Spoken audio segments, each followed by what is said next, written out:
on, Okay. and you should be good to go. All right.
My name is Andrea Bard, and welcome to Do's and Taboos. We're going to talk a little bit about intercultural communication today. Thank you for coming. I want to give you a little bit of my background just so you know why I've been asked to do this. I am a communications professor, and I teach an intercultural communication course. And the interesting thing is that although I always have an interest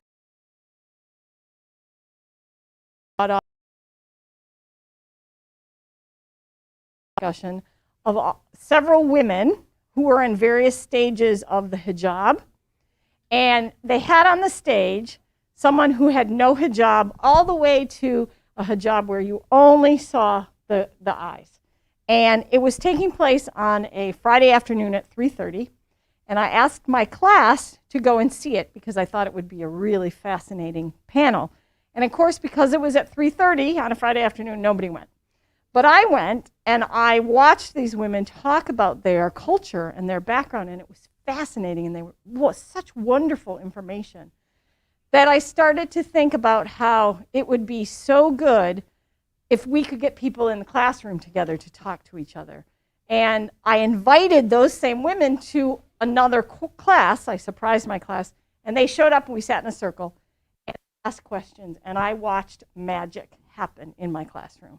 There was this exchange of information, free-flowing discussion, and people were really into it. And that's what made me come up with this concept of teaching intercultural comm, where what we do every semester is that we study different regions around the world, and then I invite people from a certain country that represents a culture. They come in and we sit in a circle and they ask questions. And then when we went to this system of learning online and remote learning, we actually had some virtual exchanges as well. And so this kind of evolved throughout the years. And of course, the study abroad office and the international office helped me a great deal. But what I wanted to start with today, well, first of all, just to let you know, if you are interested in this field at all, I teach the course every semester. It's called Intercultural Communication. It's COM 220. It does fit a gen ed elective or any kind of elective if you're interested. And I do teach it in the spring, so just in case you're interested. Just a little promotion there. So anyway, I'm going to start off with a little quiz, just a little fun thing. No grades. Panic in your eyes, I see. And so if you can get a pen or pencil out, that'd be great. And I have pens and pencils, so if you need one, I'm happy to give it to you. I'm going to see what your general knowledge is.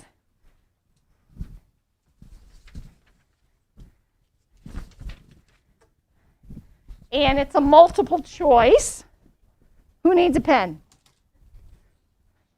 Didn't know you were going to work in this class, right? Huh? I'm a teacher. What can I say? I'm a teacher. Anyone else? Okay. All right, so multiple choice, just 10 questions. See how well you do in terms of some do's and taboos in cultural communication. All right. So the first one is, which of the following is considered poor etiquette in Japan? So poor etiquette. A, offering a gift with two hands. B, placing your chopsticks upright in your food. Or C, taking off your shoes before entering someone's home. What is considered poor etiquette? A, a gift with two hands. B, placing your chopsticks upright in your food. Or C, taking off your shoes before entering. Number 2, which color should you avoid wearing in Brazil? A, red. B, purple. Or C, yellow. Which color should you avoid wearing in Brazil? A, red. B, purple. Or C, yellow. You can even see the camera guy going, Number 3, in India, what do vegetarian Hindus typically not eat? Meat, fish, seafood, eggs, and dairy products. That's A. B, meat, fish, seafood, and eggs. That's B. Or C, meat, fish, and seafood. It's a little bit harder. I'll say that one again. In India, what do vegetarian Hindus typically not eat? A, meat, fish, seafood, eggs, and dairy products. B, meat, fish, seafood, and eggs. Or C, meat, fish, and seafood.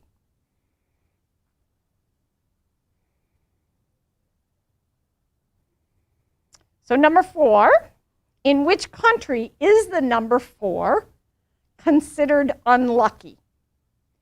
A, China, B, Mexico, or C, Iran? Or Iran is actually how you're supposed to pronounce it. So in which country is the number 4 considered unlucky? A, China, B, Mexico, C, Iran. Number 5, in which country does nodding the head up and down mean no rather than yes? A, Bulgaria, B, Russia, or C, Thailand? In which country does nodding the head up and down mean no rather than yes? Talk about confusing, right? A, Bulgaria, B, Russia, or C, Thailand? Okay, number 6. Which country has the most time zones? A, China, B, France, or C, Russia? The most time zones, China, France, or Russia?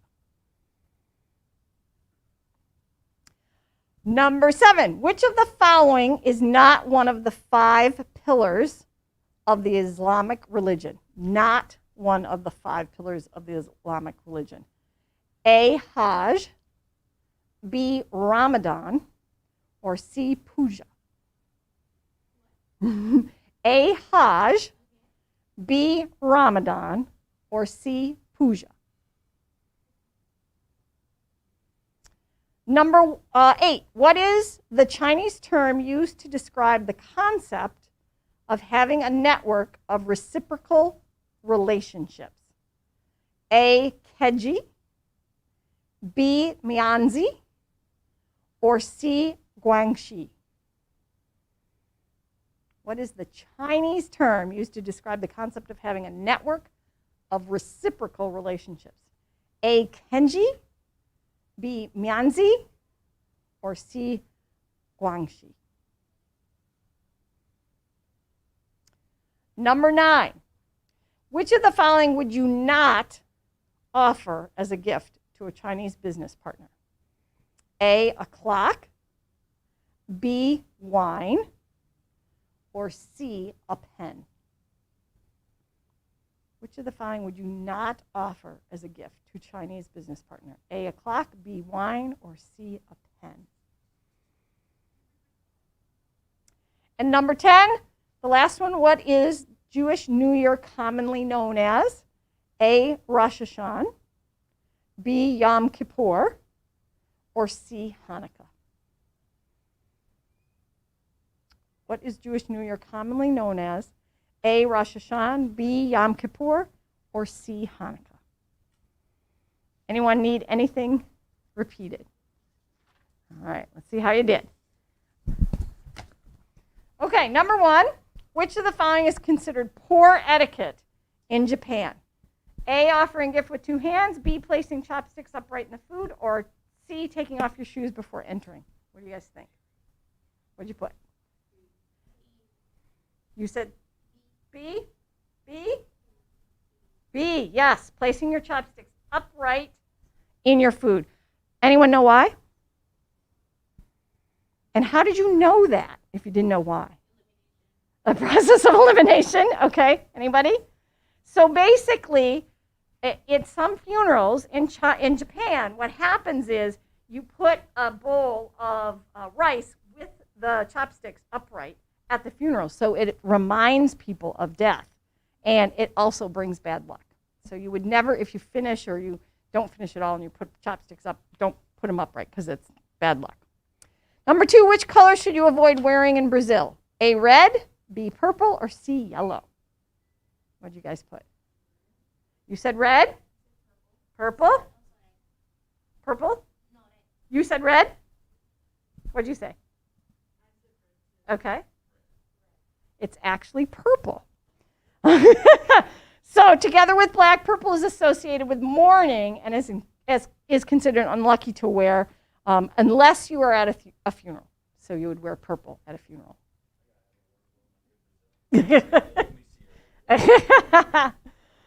So let's see. Number 3. This is a harder one. In India, what do vegetarian Hindus typically not eat? A, meat, fish, seafood, eggs, and dairy products. B, meat, fish, seafood, and eggs. Or C, meat, fish, and seafood. What'd you put? C? A? What'd you guess? C? Okay, it was actually B. B. Pure vegetarianism in Hinduism includes not eating eggs, but dairy is acceptable. Number 4, in which country is the number 4 considered unlucky? A, China, B, Mexico, or C, Iran? You said C? What did you guys see? A? A? A it is, China, because the pronunciation of 4 is similar to the pronunciation of death, and it's also considered unlucky. In fact, in China, hotels will often not have a 4th floor in their hotels. Looks like you knew that.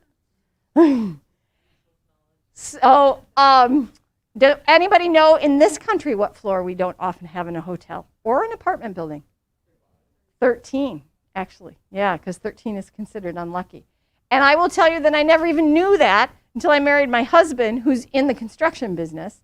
And of course, there is a 13th floor, but it always goes 12, 14 because it's considered unlucky in the United States. So sometimes we look at stuff and go, that's kind of weird that culture does that, but we have the same thing, right? Okay, number 5. In which country does nodding the head up and down mean no rather than yes? A, Bulgaria, B, Russia, or C, Thailand? A? A? You put Thailand?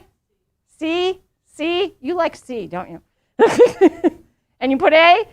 Bulgaria. And the weird thing is that we can't really figure out why. There are some theories, but no one knows 100% why. But think about how very crazy that would be, right? To go to a country where it's exactly opposite of what? Very confusing.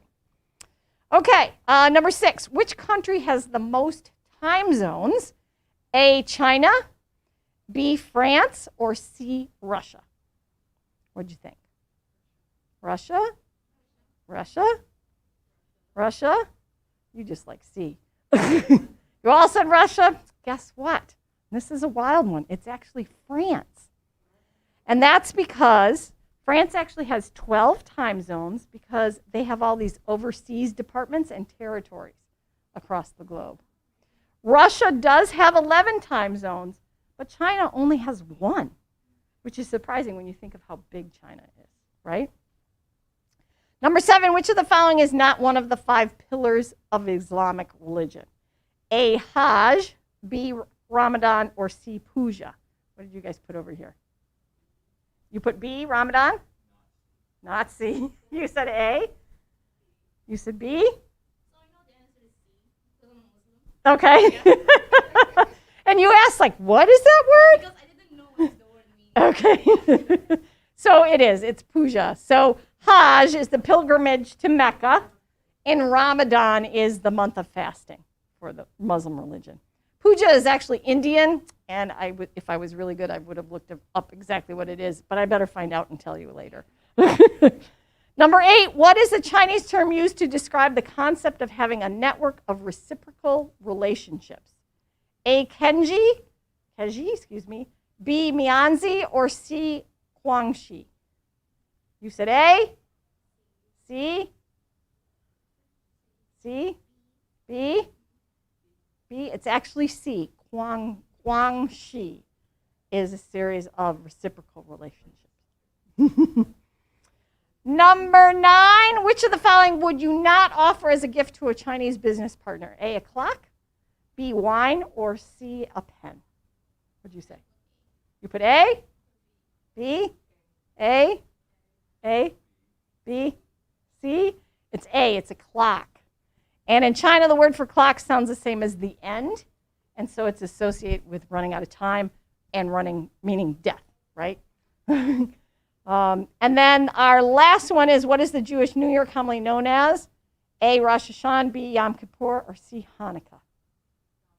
Yom Kippur, A, Rosh Hashanah, C, Hanukkah? Didn't know? A, Rosh Hashanah? It's actually Rosh Hashanah, and that was A. So, and that's a hard one because I always get those two mixed up. I get Rosh Hashanah and Yom Kippur mixed up, and they're very close in terms of dates. It's usually, it's based on the lunar calendar, and they're usually around fall sometime. All right, so how'd you do? How many did you get over here? 5, 5, 4, 5, 2, 4. It's alarming. Well, it was just kind of a fun way to, give some information out in terms of the different things. What I'm going to do is give you another sheet. There's no more tests, I promise. That was just for fun. And just kind of go through some of the wild stuff that is different in different countries. So I'm going to have to put this down for a sec so I can pass out the paper.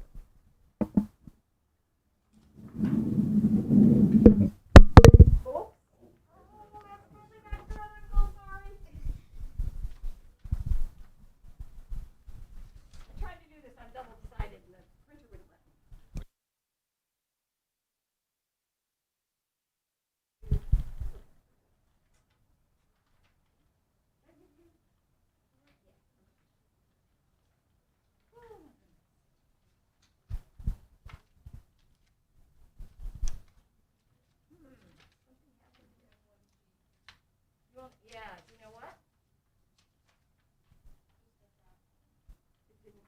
That's why I didn't do both sides. I thought I checked all these. My apologies.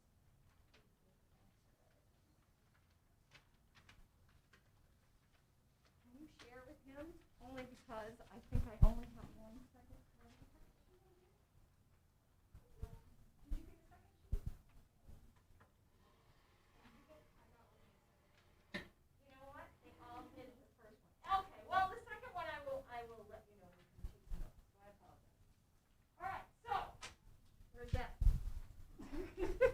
Sorry. So this is one of the things I go through. Wow, that got really warm. This is one of the things that I go through with my class because there's so many different things that we do differently in different countries. And obviously, a big part of them is body movements. And I will tell you, this is the one that gets me in trouble a lot. In this country, what do we do when we meet someone?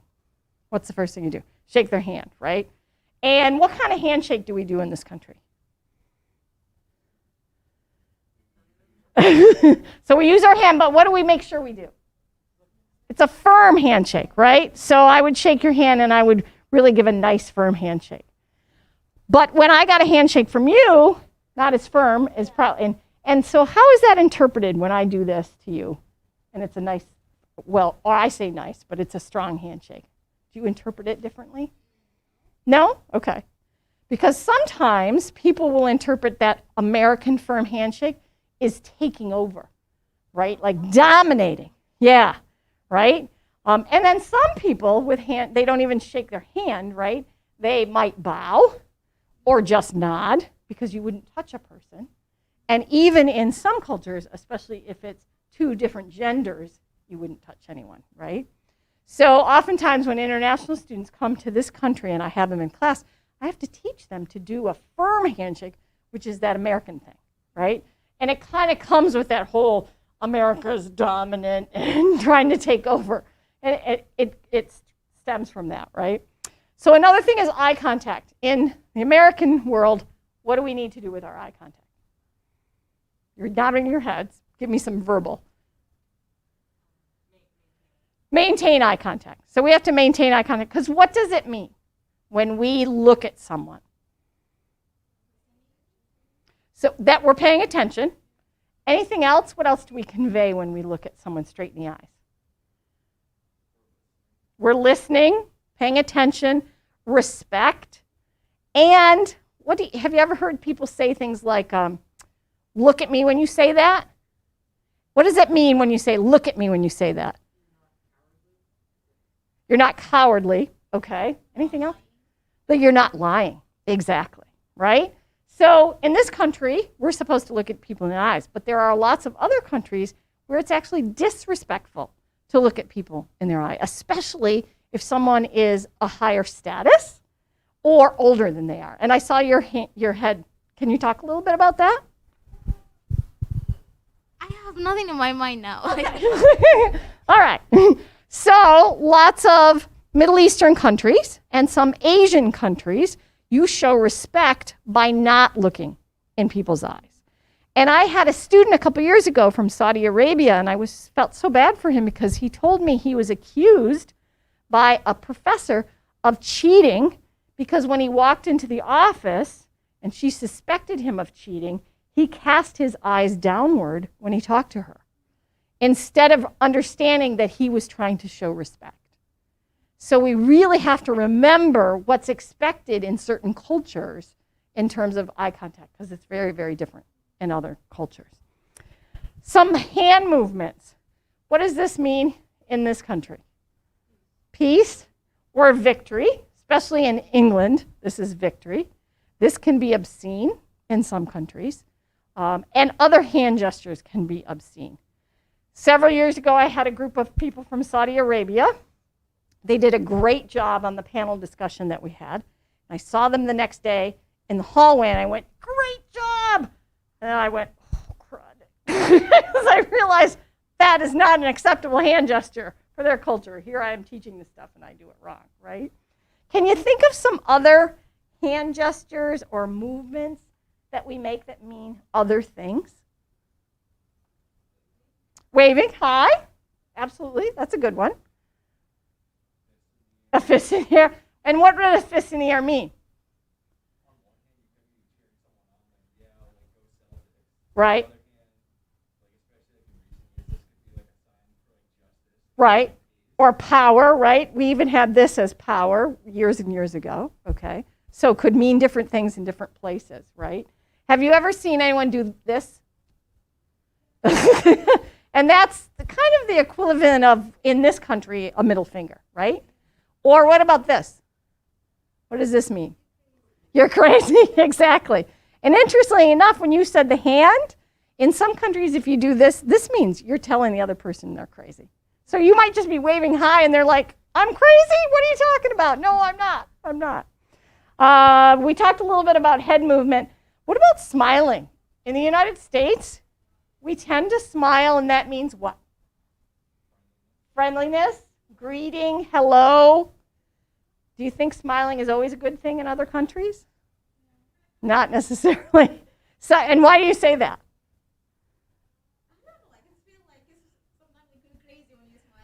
I'm so glad you said that because that's exactly what often people think, right? And I've heard international people actually say, those Americans, they're all crazy because they smile all the time, right? Now, sometimes what happens is American companies try to take our movements and bring them to other countries. They tried to put through, in Germany, anyone who worked for Walmart through what they called smile schools. And the Germans thought we were absolutely nuts. We don't smile at everybody who walks in the door. What are you, crazy? We'll all think everyone is crazy, right? So smiling is different. Then there's space. So in the United States, do we like our space? Yeah, pretty much. Yeah, we have like our personal bubble, right? And what's that? Especially nowadays, right? 6 feet, which I heard is just an arbitrary number, which blew me away. I didn't know that until I heard it from a science guy today. Anyway, we like space. But there are some countries that people are very close, and it's totally acceptable to be really close. Do you know any countries where people stand closer together? Any cultures that you're familiar with? Absolutely. Middle East often stands much closer together. A lot of Asian countries, especially largely populated countries. And I'll give you a perfect example. Years ago, I went to Canada, and I was there for a family reunion. We're in a hotel, and a big bus shows up of people from an Asian country. I'm not sure which one. But the elevator comes down, the doors open, and it's pretty obvious that it's either Americans or Canadians standing in the door. They look at the number of people in the elevator and they go, yeah, no room. And they step back, right? Next floor down, open up the doors. The people from the bus are there. They look at it and they just push right in. Very different concept of space, right? In Japan, there's so many people, they actually have individuals who are hired to push you into the subway system so that they can crush as many of you in at a time. Can you imagine that being done here? No, we would like freak out, right? Exactly. Very, very true. Time is another one. What do Americans think of in terms of time? Like, how do we view time? Yeah, absolutely. It's a commodity, right? We have to save time. We have to keep time. We have to share time. We have found time. We have space for time. We don't have space for time. And then the big one, what does Americans talk about? Time is money, right? So we're always like this all the time. Hurry, hurry, time, time, right? Other countries, very different. If you show up on time in the United States, what are you considered? Late. If you show up 10 to 20 minutes late in other cultures, it's perfectly acceptable. In fact, it's expected. Took a group of students to Greece, the Mediterranean. I'm seeing some head shakes. Time is very different there, right? We're supposed to go to class at 7:30. All of us Americans walk in. We're in our seats. We're ready to go. It's 7:30, and there's nobody else in the classroom. The teacher isn't even there. 20, 30 minutes later, people start to kind of come in. About 7:45, that's when the class started. And I was like, what's going on? And the professor came and said, nah, we're on Greek time here. We're on Greek time. So very, very different, right? How about religion? What do we do in the United States in terms of religion? What do we try to do at least? Pardon me? Primarily Christian. Absolutely. And we talk about separate church and state, right? Are there cultures where religion is a very big part of what you do? Absolutely. And our friend who is Muslim, she probably knows this. Yeah, absolutely. Again, even talk about how it changes the way you do business, how you work, how you play, what you do. When I try to recruit students for the panels that I have on campus, I might ask a group of people from the Middle East, and they'll say yes, God willing. Meaning, unless something else happens, I'm going to be there. Sound familiar? And that is just so different for us, right? In India, and I'm not saying any of these are wrong or right, I'm just saying that it is the way that it is. You would never give a gift that has leather in it. And does anyone know why? Cow is sacred. Exactly. Yep. And that's part of the reason why there are so many individuals who are vegetarians. Some social values, things like living style, class status. You can be much more conservative and not talk about like how much you make or how much something is worth in some cultures. And then obviously other cultures, you know, they might really flaunt it. Was in a class one time, we were talking about giving friends gifts. And we asked an international student from China, how much would you spend giving your friend a gift? He's a college student. And he said, oh, probably around $100. And everybody in the United States, their mouths fell open. Because he's a college student and they're college students. And they just think, wow, that's so different, right? And it's just a different type of situation, different culture. How do we usually try to address people in this country when we get to know them?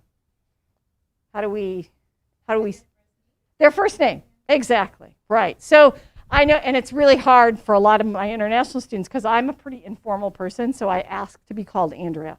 And many of them have a hard time because it's not even only just like if you're a doctor, where sometimes we use that, especially if it's a medical doctor. There might be an engineer Smith or a director Thompson. You actually give the whole title of the person. And to have a first name, it would be really, really difficult. Some of you, I think, you've traveled internationally, right? Did you have to be real formal with your teachers where you were, or was it informal? Much more informal than here, honestly. Okay.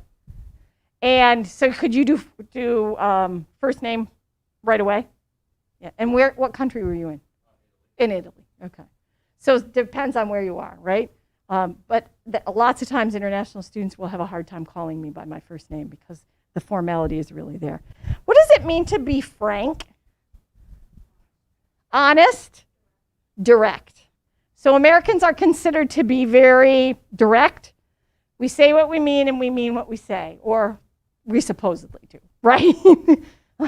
But other cultures are a little bit different, right? They do things like maybe we might even say something like they skirt around the issue or they don't say it up front. And I saw your head nod. And why is that? Do you know?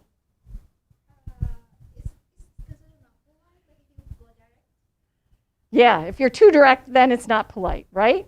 And some Asian cultures, it's called saving face. Has anybody ever heard of that term? What does saving face mean? Yeah, I've heard that before. How about you? Saving face. Yeah. So it's this concept of not making anyone look bad or making yourself look bad in others, right? So you wouldn't, if I had a hard time with something you did or say, I would never say that out loud to you because it would cause me to lose face and it would cause her to lose face as well. Because we want harmony, right? It's all about building harmony. Obviously, you're familiar with things like customs, different weddings and celebrations. Today, in my intercultural communication class, we had a panel from India, and everybody was so fascinated because we hear about Indian weddings, 7 days long, lots and lots of people invited. One of our panel members even said today, oh yeah, sometimes thousands of people show up at your wedding. You don't even know half of the people. And it's a very different custom and culture than in other countries where it might be very, just a small group of people, very intimate. And then, of course, language is such an incredible thing. Can you think of some terms where you say something, but it really doesn't necessarily mean what you say? And this especially even related to or generation, right? What you say is different than what I say because of your generation. And I'll give you one example and see if you can come up with a few more. I had a Chinese student, and he said he came to the dorms, and an American said, "What's up?" And he went, "The ceiling." And the best thing was he decided to live in the dorms, so he found out that that doesn't mean what's up, right? It means like what's going on in your life, what's happening, right? So can you think of other things that we say that might be really hard for some, pardon me? Wicked. And that's very regional, right? So I go home to the Midwest and say that, and they're like, oh man, have you become a New Englander? Because I use the word wicked, which usually means like, I don't know, intense or really or good, right? Can you think of other words? Yeah. So what does hold your horses mean? Slow down, right? And can you imagine someone from another culture? Hold your horses. Oh my God, I got to get the reins. Exactly. What are some other things? What are some other things that?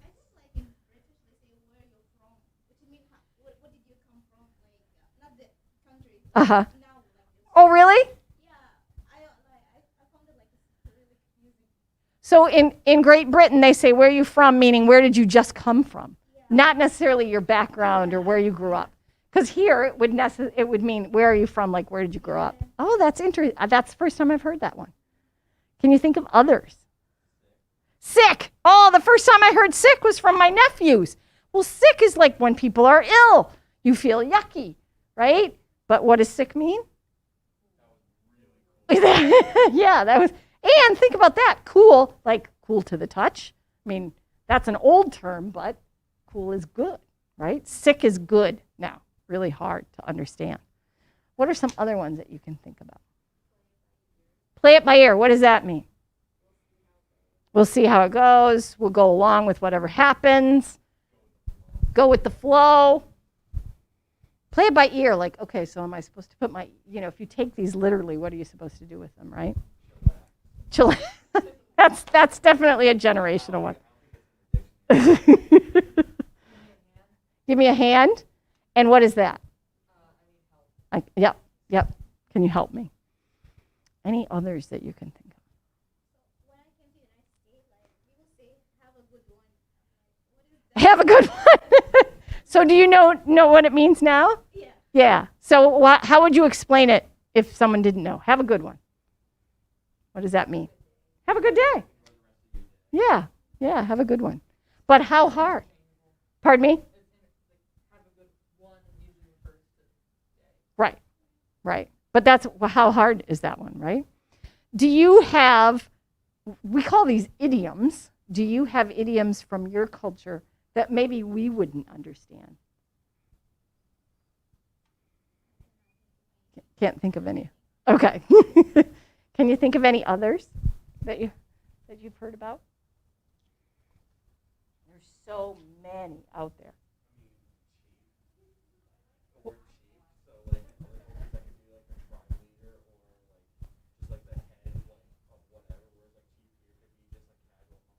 Okay. Oh, really? Now, I'm wondering if that's a generational thing, too, because I'm not sure we hear chief very often. Interesting.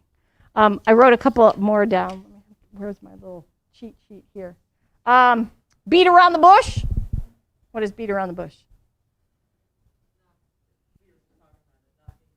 Avoid saying what you really want to say. Break a leg. Good luck. Yep. Yes. That's very true. That's good to point out, right? Definitely. Hit the sack. Go to bed. Under the weather, which means you're sick, but the bad kind, right? Exactly. You're not there. You're not having a good one. Do you think about, you could put whole sentences together on this one, right? That no one would know what's going on. And you have to think about how the English language is so just crazy. It just doesn't make any sense. We have all these rules and then we make exceptions. Chill. A penny for your thoughts. What are you thinking? Good. Yeah. And what is your 2 cents on this? What does that mean?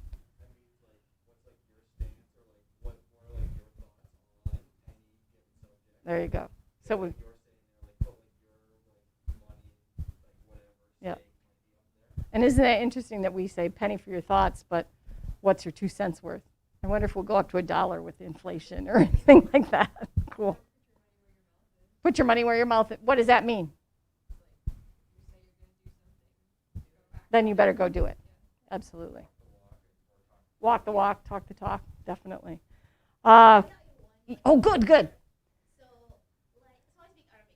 Okay, and they say habibi. It means my love. It means my love? My love. Okay. Okay, so basically, when foreign came to my country or any other country in the Middle East, they often see people say habibi, and if you tell it to a woman, that will be very insulting because he's not. And so you have to be careful. Yeah. Yes. And I don't know, to my ear it almost is like baby. It's like hey baby, but it's hibibi. Correct. Interesting. Any other ones that you can think of?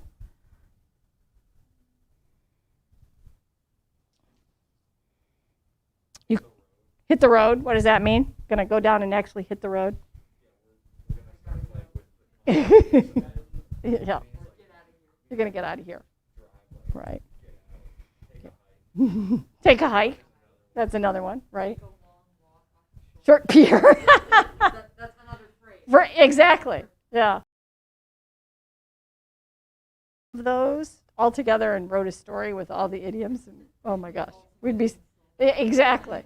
And so one of the things that it's important to realize is, especially when you're talking with other cultures and people from other countries, you can use these, but you obviously have to define them or not use them, right? Let's hit the road. Let's jump in my car and go. Or maybe not even jump in my car. And sometimes I'll do things in my head and go, oh wait, I can't say it that way, right? So we have to watch what we do. Yeah. Dope.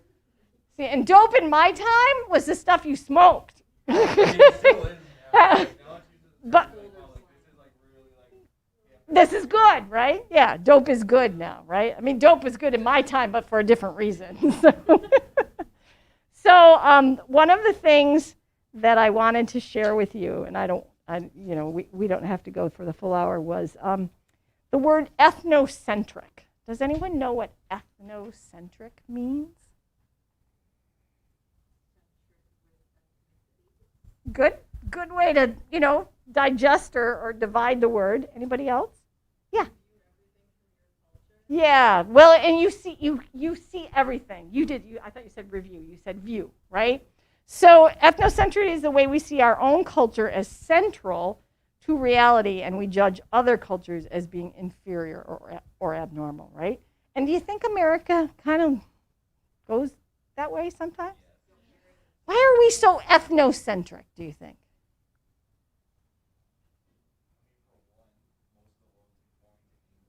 Okay.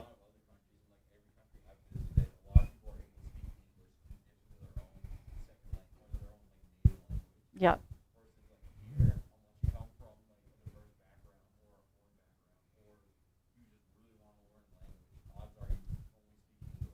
And in this country, odds are you only speak English.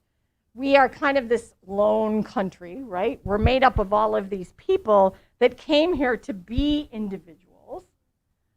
And we have this kind of superior thought about ourselves, which I don't believe is the right way, but we have to know that that's what we do and start looking at it from a different perspective, right? So I have one last activity. I'm asking for 2 volunteers that will help me. 1. Anyone else? 2. Okay, come on up here. You don't have to say anything. So stand back to back.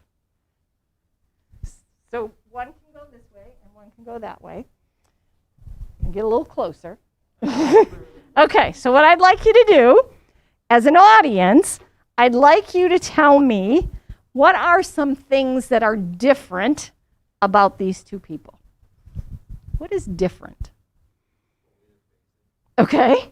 All right, take 1 step forward, each of you. What's another thing that's different? The color of their mask. Okay, 1 step. What else? Hard, they're wearing exactly the same thing. They have the same hair. Okay, a little bit different hair colors. Another step. So the first thing I noticed, one tall, one short. Okay, 1 tall, 1 short. Another step. You can walk around that. Anything else? One other thing that's different. How are they obviously different people?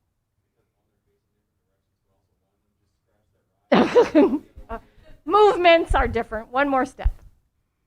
Okay, now turn around. Now as a group, what are similarities? Okay, step 1 closer. Black sweatshirts. 1 step closer. Both blue jeans. 1 step closer. Okay, good. 1 step closer. Both black shoes. Probably don't want to actually get any closer, so turn towards us. So what was easier? Differences or similarities? Yeah, absolutely. I think in culture, you can sit down. Thank you very much. Give them a hand.